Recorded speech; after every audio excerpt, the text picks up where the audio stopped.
প্রতিদিনের সাজগোজে লিপস্টিক একটি গুরুত্বপূর্ণ জিনিস হয়ে উঠেছে মেয়েদের কাছে। তবে অনেকেই জানেন না যে আপনার প্রিয় লিপস্টিকের রং তৈরি হতে পারে এক ধরনের বিশেষ পোকা থেকে। হ্যাঁ, আমরা কথা বলছি কারমাইন পোকার, যার শরীর থেকে পাওয়া এক ধরনের লাল রঞ্জক পদার্থ ব্যবহার করা হয় কসমেটিক্স, বিশেষ করে লিপস্টিকে।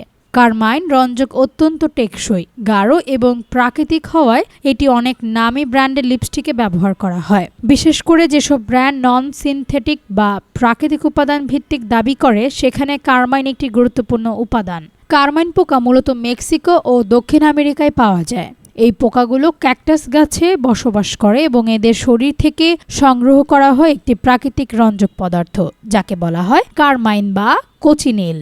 কারমাইন পোকাগুলোকে শুকিয়ে চূর্ণ করে এরপর রাসায়নিক প্রক্রিয়ার মাধ্যমে তৈরি করা হয় গাঢ় লাল রঙের রঞ্জক। এই রঞ্জকটি শুধু লিপস্টিকেই নয়, বরং চকলেট, আইসক্রিম, পানীয়, টেক্সটাইল এবং ঔষধের রং হিসেবেও ব্যবহৃত হয়।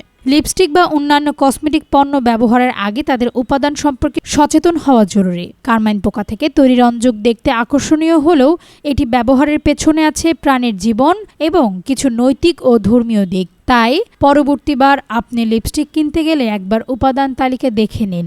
আপনার রঙিন ঠোঁটের গল্প যেন প্রকৃতি ও মূল্যবোধের সঙ্গে সামঞ্জস্যপূর্ণ হয়।